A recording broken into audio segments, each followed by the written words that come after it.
Good morning students. आप सभी का आपके अपने यूट्यूब चैनल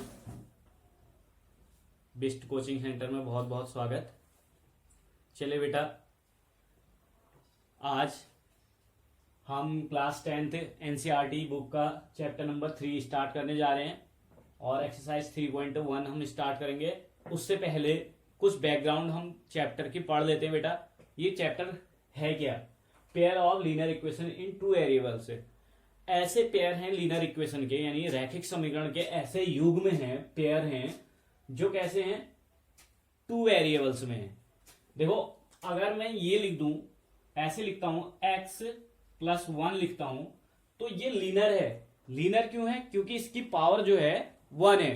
देखो, कहीं पे भी जहां पे भी आपकी लीनियर की बात आएगी बेटा, लीनियर इक्वेशन वो इक्वेशन होंगे जिनमें वेरिएबल्स की पावर हमेशा क्या होगी? 1 होगी, राइट। अगर मैं एक्स स्क्वायर प्लस 1 लिख दूं तो ये आपका क्वाड्रेटिक हो जाता है बेटा। अगर एक्स क्यूब प्लस 1 लिख दूं ये क्यूबिक हो जाता है, ठीक है, क्योंकि क्यूब लग गया और यहां पे पावर इसकी क्या है? 2 है। तो पावर पे डिपेंड करता है। अगर लीनियर है तो लीनियर में समझ जाना है कि उसमें वेरिएबल जो भी टर्म्स वेरिएबल होंगे, यानी एक वेरिएबल होगा, जैसे x प्लस 1 लिखा मैंने, इसमें वेरिएबल केवल x है। x क्या है बेटा? वेरिएबल है। क्या है? वेरिएबल। और 1 क्या है? कांस्टेंट है। ये टर्म्स होते हैं बेटा। ये क्या होते हैं? ये दोनों क्या है? टर्म्स हैं। क्या है? टर्म्स। टर्म्स का मतलब पद बोलते हैं हिंदी में, ठीक है। तो दो पदी है, यानी बाइनोमियल है। केवल x लिख दूं, खाली छोड़ दूं, या 2x लिख दूं, छोड़ दूं, 2x स्क्वायर लिख दूं, 5x स्क्वायर लिख दूं, तो ये सारे आपके मोनोमियल है। क्या है बेटा? मोनोमियल, यानी एक पदी है जिनमें एक टर्म होगा। और यहां पे देखो, मैंने दो टर्म्स है, x प्लस 1 लिखा। क्या लिखा? x plus 1। यहां पे दो टर्म्स है, एक वेरिएबल है, एक कांस्टेंट है। कांस्टेंट बता रखा है मैंने, जिनमें नंबर्स की वैल्यू होती है, जैसे 1 2 3 4 0 5, जो भी है वो कांस्टेंट वैल्यू है। और a जो होगा, a कैरेक्टर वाले जो नंबर होंगे, यानी अल्फाबेटिक a b c या x y z p q r, इस टाइप के जो भी नंबर्स होंगे आपके, जो भी नंबर्स इनके साथ होंगे, जैसे 2a लिख दिया मैंने, 5b लिख दिया, 3c लिख दिया, 1x यानी x ही रहा, 2y 5z 4p, ऐसे ये इनके आगे जो मैं 4 5 और 2, यहां पे 3c लिखा, यहां पे 5b लिखा, यहां पे 2 लिखा, तो 2a है, यानी 2 जो है आपका क्या है बेटा? 2 जो होगा आपका क्या होगा? कोएफिशिएंट हो गया, यानी गुणांक होगा। 5b यानी 5 कोएफिशिएंट हो गया, b वेरिएबल होगा, ठीक है। तो कोएफिशिएंट अलग चीज है और पावर अलग चीज है। पावर जो होती है, जैसे मैंने 2x स्क्वायर लिखा, देखो ये आगे जो है ये कोएफिशिएंट होगा और ये वेरिएबल टर्म्स है, और ये जो होगी इसकी एक्सपोनेंट होगी, यानी पावर होगी, ठीक है। चलिए, आपको पता चल गया होगा एक्सपोनेंशियल फॉर्म क्या होती है, और क्या कोएफिशिएंट क्या होते हैं, और वेरिएबल टर्म्स क्या होते हैं, और कांस्टेंट टर्म क्या होते हैं। देखो, मैंने ऐसे लिखा 2x स्क्वायर प्लस 5 लिख दिया। ये 5 जो है कांस्टेंट टर्म है, और ये 2x स्क्वायर जो है कौन सा टर्म है बेटा? वेरिएबल टर्म्स है, लेकिन 1 वेरिएबल है, केवल x ही वेरिएबल है ना। अगर मैं x plus Y, X square plus Y square plus 1 लिख दूं, तो देखो ये जो है पावर है, लेकिन इनको हम लीनियर नहीं बोल सकते। क्यों नहीं बोल सकते? क्योंकि इनकी जो अधिकतम घात है, जो मिनिमम जो मैक्सिमम पावर है वो 2 है, तो मैक्सिमम पावर क्या होनी चाहिए? 1 होनी चाहिए, ठीक है। चलिए, तो लीनियर होने के लिए केवल पावर 1 होनी चाहिए, ठीक है। देख लेते बेटा, यहां पे मैंने बता दिया कांस्टेंट टर्म क्या होते हैं। देखो, जहां पे दो टर्म्स होते हैं उसको बाइनोमियल बोलते हैं, 3 टर्म्स ट्राइनोमियल, ये आप लोग पढ़ चुके हैं पहले पिछली लास्ट क्लासेस में, और यहां भी मैं बहुत 1-2 बार बता चुका हूं आप लोगों को। चलिए, देखो मैंने ऐसे लिखा x plus Y is equal to 1 लिख दिया, x plus Y is equal to 1 लिख दिया। देखो, x एक वेरिएबल है, y एक वेरिएबल है। कितने वेरिएबल हो गए? एक वेरिएबल ये हो गया और दूसरा वेरिएबल y हो गया। चलिए बेटा, ये 2 वेरिएबल हो गए, तो हमें क्या लिखने? Pair of linear equation in 2 variable. तो ये 2 वेरिएबल्स हैं, x और y अलग अलग वेरिएबल है, या a plus b is equal to 5, या 3q plus 5r is equal to 1, कुछ भी हो सकता है। तो ये P और Q और R, P और Q या A और B, X और Y, ये जो है 2 वेरिएबल हैं। कितने वेरिएबल हैं? 2 वेरिएबल हैं और लीनर हैं। इनकी पावर देख लीजिए आप, इनकी पावर क्या है? 1 है। यहाँ पे भी 1 पावर 1 होगी तो समझ जाना वो लीनर होंगे। कैसे होंगे? लीनर पेयर होंगे, राइट। चलिए अब देखिए, ये तो समझ में आ गया होगा आपको कि लीनर पेयर क्या होते हैं। लीनर पेयर, लीनर का मतलब होता है जिनकी पावर 1 होती है, पेयर का मतलब जोड़ा। देखो मैंने x प्लस वाई लिखा, ये लीनर पेयर है, ठीक है। x plus Y is equal to 0 कर दो, कुछ भी लिख सकते हो आप। यहाँ पे 5 हो सकता है, 9 हो सकता है, 8 हो सकता है, कांस्टेंट वैल्यू होगी जो भी होगी, ठीक है। और देखो मैंने a प्लस बी लिखा इज इक्वल टू 5। देखिए a और b क्या है? दो क्या है? वेरिएबल हैं, ठीक है। तो दो चरों के रैखिक समीकरण बोलते हैं हिंदी में। इनको क्या बोलते हैं? 2 वेरिएबल्स, मतलब दो चर में रैखिक समीकरण। अचर पद जो होते हैं, ये 5 अचर होता है यानी कांस्टेंट होता है, 0 अचर होता है, कांस्टेंट होता है। और चर क्या होते हैं आपके? x और y। x प्लस y जो है चर है यानी वेरिएबल है। x भी वेरिएबल है, y भी वेरिएबल। अगर खाली x प्लस 1 लिख देता तो ये केवल 1 वेरिएबल में होता है। कितने वेरिएबल होता है? 1, यानी एक चर में रैखिक समीकरण होता है। यानी एक चर वाला क्या होता है? ये रैखिक समीकरण होता है। यानी 1 वेरिएबल में क्या होता है? लीनियर इक्वेशन होता है। तो 2 वेरिएबल्स में 2 वेरिएबल होंगे, यानी एक्स वाई।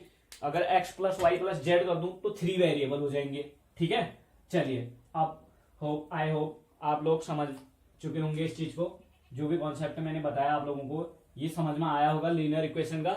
चलिए बेटा अब देखते हैं लीनियर इक्वेशन में, जो लीनियर इक्वेशन होते हैं ये दो पेयर होते हैं। लीनियर इक्वेशन के दो पेयर होते हैं। जैसे मैंने x plus Y is equal to 5 लिखा और दूसरा पेयर लिख दिया 2x plus Y is equal to 9।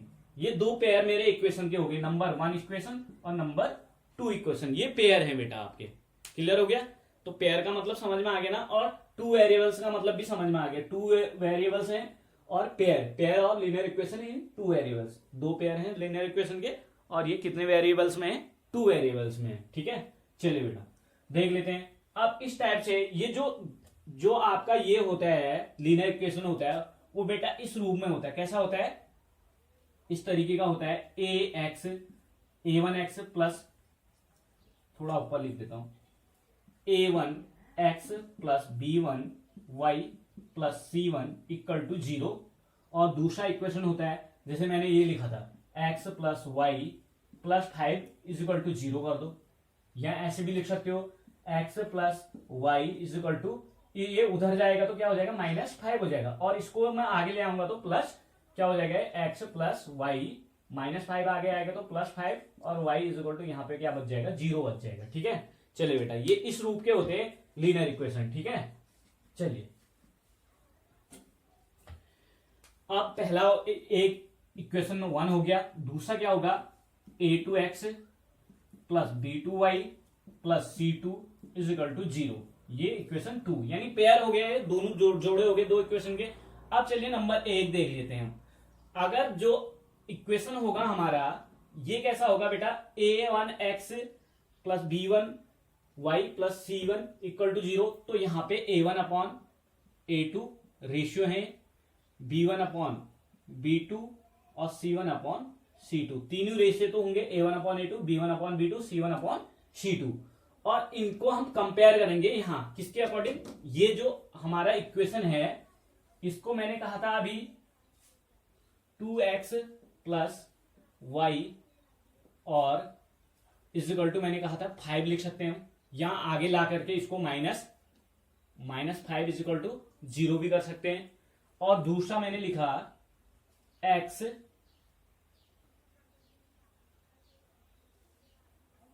2x plus 2y plus 5 is equal to 0। ये a1x हो गया। देखो बेटा a1 यहां पे क्या है? a1 अपॉन a2 कितना है बेटा बताइए? a1 अपॉन a2 2 अपॉन 2, यानी 2 से 2 कैंसिल आउट हुआ, 1 आ गया। a1 अपॉन a2 कितना आया? 1 आया। और दूसरा देखो 1 है और अपॉन में 2 है, और यहां की वैल्यू देख लीजिए, यहां पे 1 आ गया वैल्यू और यहां 1 अपॉन 2 आ रहा है। और अगला क्या आ रहा है आपका? -5 अपॉन 5, यानी इससे ये काटो तो -1 वैल्यू आ रही है। कितनी आ रही है? -1 आ रही है यहाँ पे वैल्यू। और हम दोनों का तीनों को हम कंपेयर करेंगे। देखो a1 अपॉन a2 क्या है हमारा 1 है, और b1 अपॉन b2 क्या है बेटा 1 अपॉन 2 है। तो 1 और 1 अपॉन 2 इक्वल है नहीं है, तो यहां पे क्या है a1 upon a2 is not equal to b1 upon b2। देखो जहां पे भी पहले और दूसरे बराबर नहीं होते हैं, a1 upon a2 is not equal to b1 upon b2 होता है, तो अगर पहले दो बराबर नहीं होते तो तीसरे को कंपेयर नहीं करते हम। तो ये दोनों कंपेयर करने पर बराबर नहीं हो रहे। देखो पहले वाली की वैल्यू 1 आ रही, दूसरी की 1 अपॉन 2, दोनों बराबर नहीं है। तो जो ग्राफिकल रिप्रेजेंटेशन होगा लाइंस, जो इक्वेशन है, ये दो इक्वेशन हमारी लाइन बनाते हैं ऐसे ग्राफ में। ये ग्राफ होता है आपका, कैसे होता है ग्राफ देख लीजिए, पहले भी पढ़ा होगा आपने, एक एक्स एक्सिस होता है और एक वाई एक्सिस होता है। यहाँ पे आपके ये ओरिजिन पॉइंट होता है, यानी मूल बिंदु बोलते हैं। तो यहां से जितना भी आगे 1 2 3 4, यहाँ पे पॉजिटिव में 1 2 3 4, यहाँ पे भी 1 2 3 4 5, माइनस में यहाँ नीचे को माइनस में 1 2 3 4 5। ये भी जो भी जैसे मैंने यहाँ पे 2 था और यहाँ पे 2 है, एक पॉइंट हमारा ये हो रहा है 2 पे जा रहा है, और यहाँ भी 2 आ रहा है पॉइंट हमारा। तो 2.2 कहाँ पे बनेगा हमारा, यहाँ पे बनेगा, यहाँ से भी 2, यहाँ से भी 2, और दूसरा पॉइंट बनना है हमारा -2 और -3, सॉरी -3, -2। तो -3, -2 कहाँ पे बनेगा, यहाँ पे बनेगा हमारा। तो इन दोनों बिंदु को हम मिला देंगे ए और बी को, ये ए है हमारा और ये बी है, दोनों को मिला देंगे तो एक लीनियर इक्वेशन हमारा यहाँ पे रिप्रेजेंट हो जाएगा लाइन में। अगर ये तो एक इक्वेशन के लिए हुआ, दूसरे इक्वेशन के लिए भी सॉल्यूशन निकालेंगे। वो अगर ऐसे कर रहा है, ऐसे, यानी ये जो होती है क्रॉस करती है लाइनें, क्या कर रही है यहाँ पे ग्राफ में। अगर लाइनें में देखो तो ये दूसरे वाले ये पहले वाले इक्वेशन का सॉल्यूशन है ए और बी, और सी और डी के हैं दूसरे वाले इक्वेशन के हैं सी एंड डी। तो इनसे दो लाइनें बनेंगी, एक दूसरे को अगर क्रॉस कर दी हैं तो वहां पे आपका क्या हो जाएगा, a1 upon a2 is not equal to b1 upon b2। जहां पे होगा वहां पे जो लाइनें होंगी रिप्रेजेंटिंग, जो ग्राफिकल रिप्रेजेंटेशन ऑफ लाइन होगा बेटा, वो क्या होगा आपका इंटरसेक्टिंग होगा। कैसे होंगे, इंटरसेक्टिंग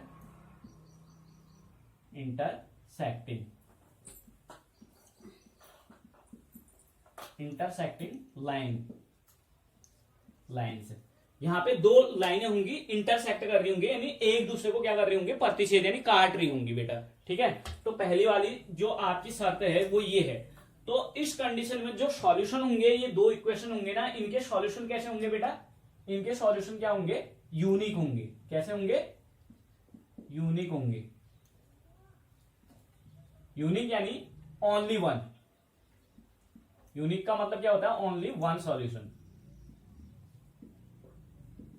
कितने सॉल्यूशन होंगे बेटा, केवल एक सॉल्यूशन होगा, बस होगा, एक ही हल होगा, यानी अद्वितीय होगा। अद्वितीय का मतलब यूनिक होगा। ठीक है, चलिए नंबर 1 की बात कर ली मैंने, ये समझ में आ गया होगा आप लोगों के। ये आपके इसकी एक्सरसाइज नंबर 3.2 में वर्क काम आएगा बहुत ज्यादा, और 3.1 में आपका केवल ग्राफिकल रिप्रेजेंटेशन वर्क करेगा। राइट, तो सेकंड चैप्टर में आपका ये दोनों चीजें काम करेंगी, सॉरी सेकंड एक्सरसाइज में 3.2 में। ठीक है, चलिए बेटा अब देख लीजिए, इसी से मैं एक इक्वेशन और बनाता हूं नंबर 2 में। यहां पे मैं लिख देता हूं आपका x plus y -5 is equal to 0, और यहां पे लिख देता हूं मैं x plus 2x plus 2y plus 9 is equal to 0। यहां पे देख लीजिए बेटा, a1 क्या है आपका, इसके आगे कोई गुणांक नहीं है, कोएफिशिएंट तो कुछ नहीं है, तो 1 मानेंगे हम। 1 अपॉन में 2 आ गया, a1 अपॉन a2 क्या आ गया 1 अपॉन 2, b1 अपॉन b2 देखो, b1 अपॉन b2 क्या आया 1 अपॉन 2, ये भी 1 अपॉन 2 आया, c1 अपॉन c2 क्या आया -5 अपॉन प्लस 9। तो देख लीजिए बेटा, यहाँ पे a1 अपॉन a2 ये है, b1 अपॉन b2 ये है, तो ये a1 upon a2 is equal to b1 upon b2 आ रहा है। ठीक है, और चलिए यहाँ पे दूसरी कंडीशन में बना देता हूं, यहाँ पे भी सॉल्यूशन वाली ही बना देते हैं। यहाँ पे जो यहाँ पे नॉट सॉल्यूशन वाला आएगा बेटा, क्योंकि a1 upon a2 is equal to b1 upon b2 है, is not equal to c1 upon c2 बराबर है, नहीं है, is not equal to c1 upon c2 है। देखो कंपेयर कर लिया मैंने रेशियो को, A1 A2 बराबर है और C1 C2 बराबर नहीं है, तो A1 upon A2 is equal to B1 upon B2 is not equal to C1 upon C2। जहां पे होगा बेटा, वहां पे जो लाइनें होंगी ना आपकी, वो कैसी होंगी, पैरेलल होंगी। कैसी होंगी, पैरेलल लाइंस होंगी। तो लाइन जो होंगी क्या होंगी, पैरेलल होंगी, पैरेलल होंगी, पैरेलल लाइंस डिनोट करेंगे। और जो सॉल्यूशन होगा वो आपका नो सॉल्यूशन होगा।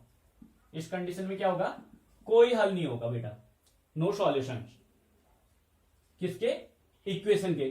सॉल्यूशन ऑफ इक्वेशन है ना, सॉल्यूशन क्या होंगे, इक्वेशन के यानी समीकरण के हल नहीं होंगे, कोई सॉल्यूशन नहीं होगा। ठीक है, चलिए तीसरी कंडीशन देख लेते हैं हम। चलिए बेटा, यहां तक आप लोगों के समझ में आ गया होगा। ये लाइन डिनोट करेगी वो पैरेलल करेगी सेकंड वाला, जहां पे पहले दूसरे बराबर होंगे, यानी A1 upon A2 is equal to B1 upon B2 होगा, is not equal to C1 upon C2 होगा। देखो पहले दूसरे और पहला और दूसरा बराबर नहीं होगा तो तीसरे को हम कंपेयर नहीं करेंगे। ठीक है, पहला दूसरा ही बराबर नहीं है तो हमें छोड़ देना है। A1 upon A2 is not equal to B1 upon B2 आ रहा, तो इंटरसेक्टिंग लाइन से और उसका सॉल्यूशन यूनिक होगा बेटा, ओनली वन सॉल्यूशन होगा। और सेकंड अगर ऐसा होगा 1/2, देखो A1 upon A2 is equal to B1 upon B2 होगा, is not equal to C1 upon C2 होगा। तो लाइंस कैसी होंगी, पैरेलल होंगी। ग्राफ में जो लाइन बनेंगी आपकी इसमें वो कैसी बनेंगी बेटा, ऐसी लाइनें बनेंगी, पैरेलल बनेंगी। कैसे, ये एक्स एक्सिस है और ये वाई एक्सिस है, इस पे जो लाइनें बनेंगी वो ऐसे बनेंगी, या आपके हो सकता है ऐसे बने, तो ये पैरेलल लाइन बनेंगी। कैसी बनेंगी, पैरेलल। थर्ड वाला देख लेते हैं।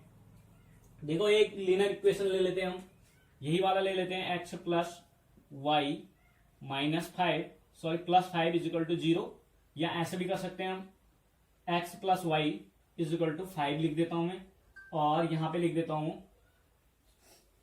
2x plus 2y is equal to 10। देख लीजिए बेटा, यहां पे कितना आया, 1/2 आया। यहां पे A1 अपॉन A2 क्या आया, 1/2। इसका कोएफिशिएंट तो कुछ नहीं है, 1 मानेंगे।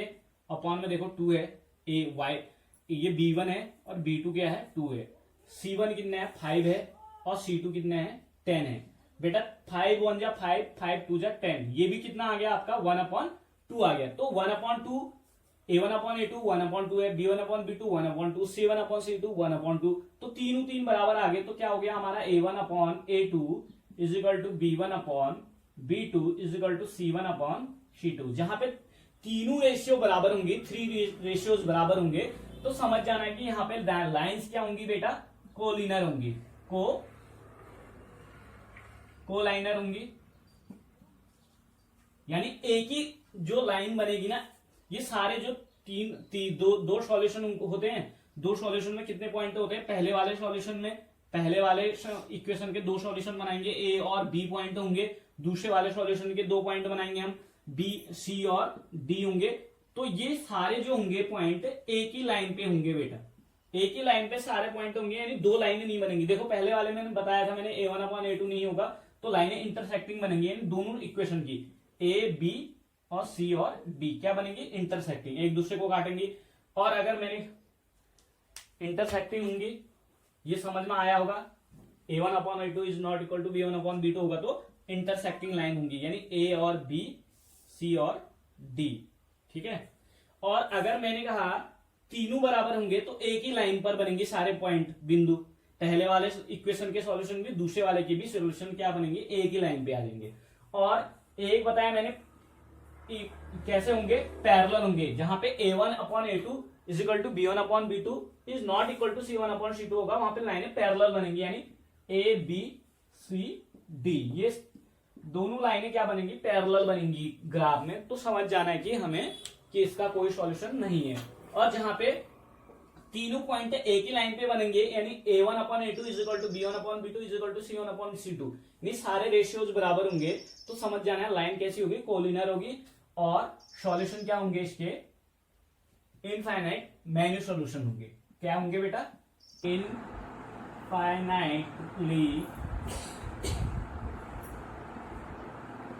Many solution. क्या होंगे, इनफाइनाइटली मैनी सॉल्यूशन का मतलब अपरिमित रूप से अनेक हल होंगे। चलिए बेटा देख लिया होगा आपने, जहां पे पहले और दूसरे बराबर ना हो तो वहां पे इंटरसेक्टिंग लाइंस होती हैं, और सॉल्यूशन क्या होता है, इक्वेशन दोनों जो दो लीनियर पेयर हैं ये इक्वेशन के, इनके जो सॉल्यूशन होंगे वो यूनिक होंगे, यानी केवल एक सॉल्यूशन होगा। कब, जब a1/a2 is not equal to b1/b2 होगा। अगर कब सॉल्यूशन कब है, जब तीनों बराबर हैं या पहला दूसरा बराबर नहीं है, तीसरे को तो देखना ही नहीं है। a1/a2 is not equal to b1/b2 तो यूनिक सॉल्यूशन। और जहां पे a1/a2 is equal to b1/b2 पहले दूसरे बराबर है, लेकिन तीसरा c1/c2 इज नॉट इक्वल, तो पैरेलल लाइन से होंगी और सॉल्यूशन कोई नहीं होगा, नो सॉल्यूशन होगा, ठीक है। और जब जहां पे तीनों रेशियोज बराबर होंगे, a1/a2 is equal to b1/b2, यानी तीनों रेशियोज बराबर होंगे, बेटा समझ जाना है कि वहां पे जो है अपरिमित रूप से अनेक हल होंगे, यानी इनफाइनाइटली मैनी सॉल्यूशन होंगे इक्वेशन के। और लाइनें कैसी रिप्रेजेंट करेंगी, लाइन कोलिनियर, यानी एक ही लाइन पर, जैसे पहले दूसरे के सॉल्यूशन मैंने पहले भी बता चुका हूँ, ए और बी यानी दो सॉल्यूशन हो गए, सी और डी दूसरे वाले के दो सॉल्यूशन हो गए, ये सारे पॉइंट्स एक ही लाइन पर बनेंगे, ठीक है। चलिए थैंक यू। ये टेबल आप वीडियो पॉज करके उतार लेंगे बेटा। एक्सरसाइज 3.1 हम अगली वीडियो में बनाऊंगा मैं, क्योंकि ये वीडियो थोड़ी सी लेंदी हो रही है, तो इतनी फोन में स्टोरेज हो नहीं पाता है, तो आप आज इतना ही पढ़ेंगे, राइट। चलिए थैंक यू।